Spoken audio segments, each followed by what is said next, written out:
I apologize for having to cut these parts short. I really do. And apologies for the little muck up there. But it's like the one way I can split them into parts without making the videos too long. Shall we continue on? The woman knelt before him, sobbing, head bowed, tarry dark running down her skin like grease. Her sobs were strangely warped, as if heard through a malfunctioning speaker. She paid no notice to the water soaking through her shirt, or the pistol barrel pressed against her scalp. I couldn't help myself, she wept in that fuzzed and distorted voice. I thought when he grew up it would get easier, but it just got worse. My husband walked out. My sister died. All we had was each other. I couldn't let my little boy leave. His visor was still half broken since that day. An eye the color of rust glared down at her. I belittled his dreams, tore up his university applications. I was even going to tie him up in his room so he couldn't leave home. What sort of mother am I? He should be able to depend on me. She buried her face in her hands. Between her fingers shone that dull golden glow. It was always the confessions he'd found most tedious. There was something in shadows that craved recrimination.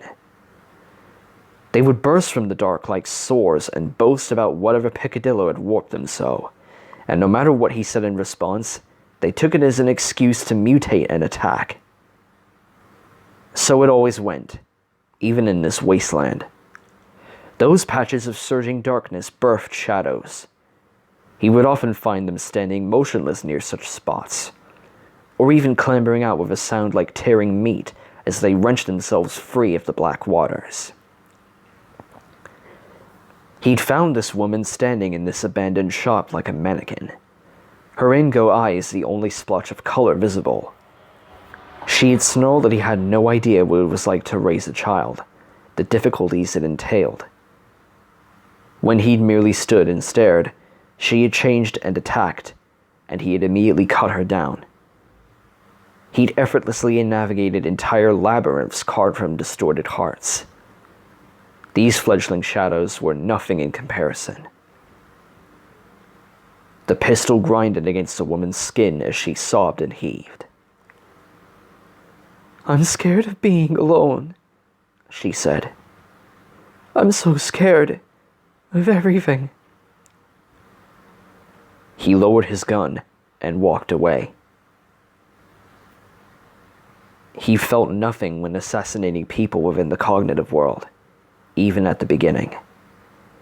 They'd fallen to their knees and confessed, just as the woman had confessed, and he'd shot them and watched them dissolve, and then gone on his way. At first, he thought it was because of the abstraction of it all. There was no blood, or brain, or spasmodic twitch. The shadows just fell apart like a skin of ash. But even when he was able to see the aftermath of the mental collapse, the victims spewing blackness from their pores and clawing from their throats, he still felt nothing. He would just turn off the TV and read, or exercise, or sit quietly and stare at the wall, waiting for the phone to ring, his own mind as placid and thoughtless as a dial tone. Here, it was the same, but reversed. He marked his time by hunting these shadows, cutting them down, and then walking off as they begged empty air for forgiveness.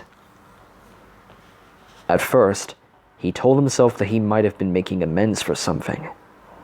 But on a deeper level, he knew that rehabilitation meant little if he still felt nothing about it. Mostly it was just for something to do. He no longer killed the shadows because there wasn't any purpose in it anymore. During his early days down here, he'd stumbled across the ship, broken and half submerged, and choked down the urge to turn his head to the sky and scream his throat raw. All of it had been for nothing. He stepped out into the street, and glanced behind him. The shadow had already gone on its way, a single bright point of light fading like an afterimage. He was in Akihabara now, that much was certain. This was one part of the city that not even the wasteland could make completely unrecognizable. No other part of Tokyo had this many vending machines, even if their guts had been emptied and their glass panels turned smudgy and blind. If he wanted to get to the scramble, he wasn't going in the right direction. It looks like he's searching for a copy of Persona 5 Scramble. He turned slowly on the spot, trying to get his bearings, then stopped. His footfalls were echoing oddly. There was some other harmonic buried underneath. Then he listened closer and felt his throat close up. The jangle of chains getting closer. God damn it, it's the Reaper. He hadn't been caught off guard like this before. Not in the middle of the street. The first time he'd heard that sound, he'd been squatting in a third-floor apartment and had seen the stranger from a window. Its shape had been fogged and vague from the constant pull in the air, but it had still looked threatening enough so that he'd been ready to kill it then and there. But there had been something about it that had put a coldness in him. Even his personas had hesitated. Then he'd witnessed what it did next, and that had given him reason enough to keep quiet and keep to high ground whenever possible. So it's not the Reaper? His heart jackhammered in his chest, but he tried to stay calm. Thrashing about would just alert it. He wanted to pick a direction and run, but that rattle was as maddeningly vague as everything else here. It was everywhere at once and coming closer. Coming closer.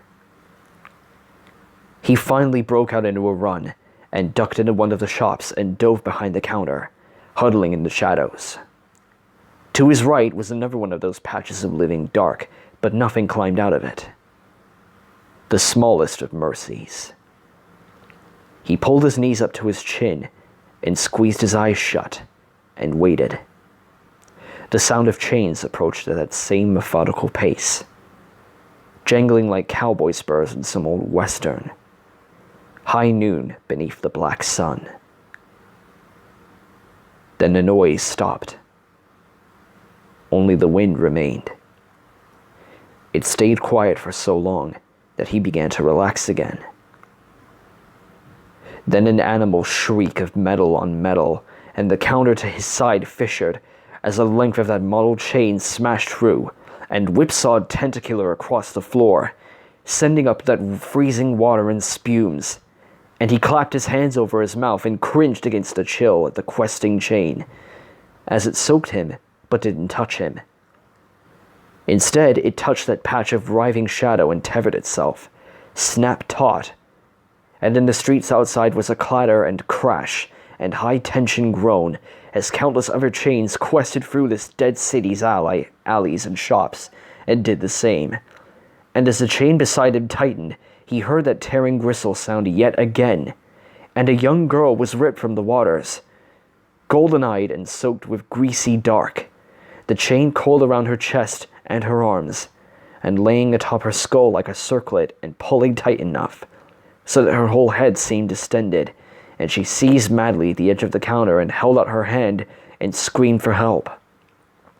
But he kept his head buried between his legs and his hands clapped to the sides of his helmet and wouldn't look, couldn't look, didn't look. She was torn out and away, and the screams were undying. Cries of pain and cries for help, and so many of them in languages he didn't know. A sampling of shadows from all the world over, and wasn't it strange how agony could be expressed so differently from place to place? The din chorused and climaxed, and then there was a final sound like a backed-up drain. And then nothing but his ringing ears and the empty streets outside. He still didn't move for a long time.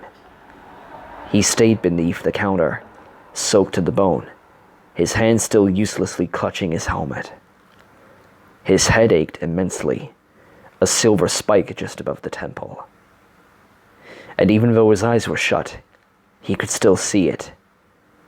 A single light in the dark, that shard of glimmer, rising up, tumbling down, and he thought the shame he felt was not his own.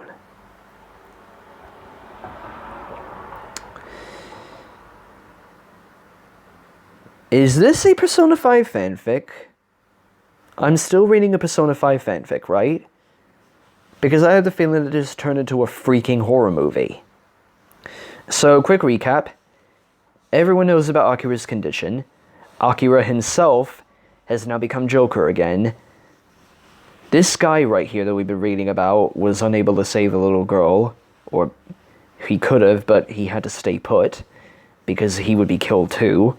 And it looks like Morgana is on his way to tell the others about what happened, so that they can team up and work out a plan. This is quite exciting stuff. So yeah, as I'm going to keep reading the story all the way through to the end, as I've said, because I want to share this all with you guys. Reading this all over again, and not just the ending portions, it's something that I'm really happy to do. Because so far, you guys have enjoyed the first part of this series, and I'm immensely grateful for that. There is another Persona 5 fanfic, this time around Persona 5 Royal, that I'm going to do for my Let's Read series one day. But I just want to get this out of the way and make sure that life doesn't get too complicated for that before I can. So, to the next time. Until then, I'm the Master Ranger saying, keep moving forward, keep washing your hands, and keep your heads held high. Toodaloo!